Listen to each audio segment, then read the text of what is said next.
Hi there, I'm Catherine Gordon. Welcome to the Sugar Freedom Kitchen. Today's video is about the carnivore diet and adding back fruit. This is a follow-up to my video, Carnivore Diet, Adding Back Vegetables. I quit sugar more than a dozen years ago. Then I went keto, and then I went carnivore. Now, I've been carnivore for a while, and I've done some experimenting, first adding back vegetables, and then adding back fruits. And I'm here to share those results with you today. I'm also going to share about a new study, the effect of 6 months fruit-rich diet on liver steatosis, liver enzymes, insulin resistance, and lipid profile in patients with non-alcoholic fatty liver disease, a randomized clinical trial. Randomized clinical trial. That is important because that's the gold standard of demonstrating whether fruit is going to be an issue or not. There have been some inconclusive observational studies on fruit and NAFLD before, but they were inconclusive, and now we have a study that was a randomized controlled trial. Now, why is this important? Now, I've never had non-alcoholic fatty liver disease, although I've had trouble with sugar for years and years, and who knows, it may have affected my liver. I haven't had that tested. What I have had is difficulty managing eating fruit.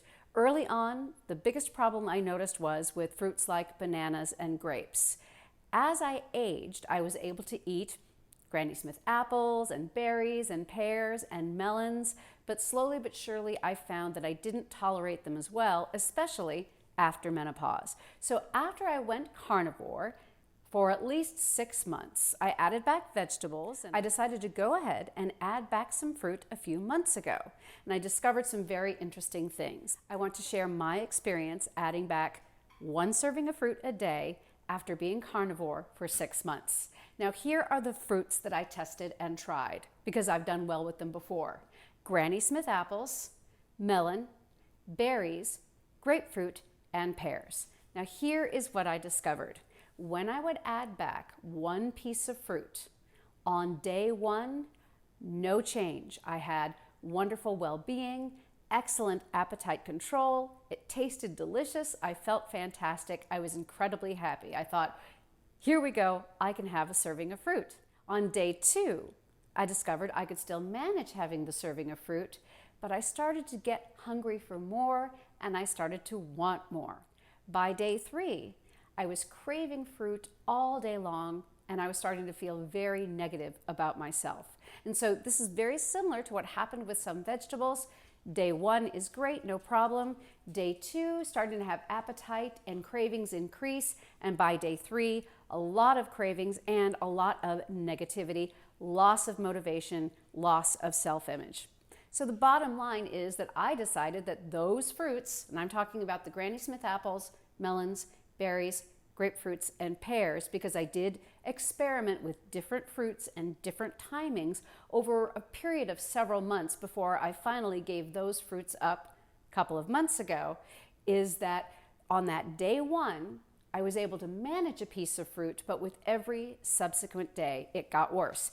But wait, so that's the bad news is those lovely fruits I wasn't able to eat for more than 1 day without losing my effortless management of my appetite, which is my favorite thing on a carnivore diet. But the good news is that there are a few fruits that don't taste sweet that I can tolerate. Well, what do I mean? For example, lemons. I definitely still use a tablespoon of lemon juice every day, so I can still tolerate that. It isn't sweet. And then the other fruit that I can have on occasion is the avocado. Yes, an avocado is considered a fruit.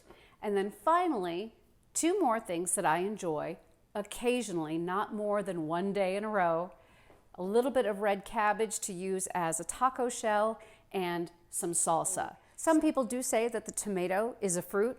It's also a nightshade, so I don't do really well with tomatoes, but I find that on 1 day, if I don't try to do it 2 days in a row, I can have a leaf of red cabbage, I can have some avocado, and I can have some salsa. So I think the most important thing I can share today for carnivores out there who are curious about maybe adding back some fruit, you can try a Granny Smith apple, which isn't a super sweet fruit.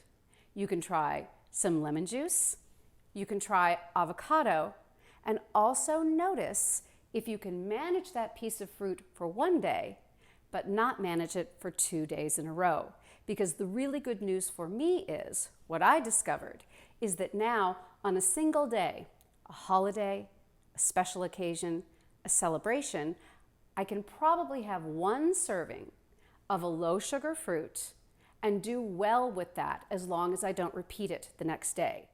So don't be afraid to eat for yourself by doing some of these experiments. A number of people in the carnivore community have experimented with adding back vegetables, adding back fruits, just to see if they can broaden the scope of their menu. And sometimes it works and sometimes it doesn't. It's just up to you.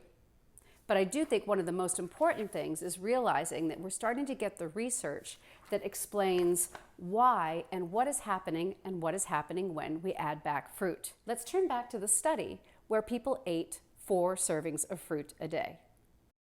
I'm going to link to this study, and I really hope you read it because the results showed a significant increase in weight, BMI, and waist circumference in the fruit-rich diet group after 6 months of intervention. But the analysis in the control group showed a significant decrease in all of these. So I hope you will look for the link in the notes and that you will read this study for yourself.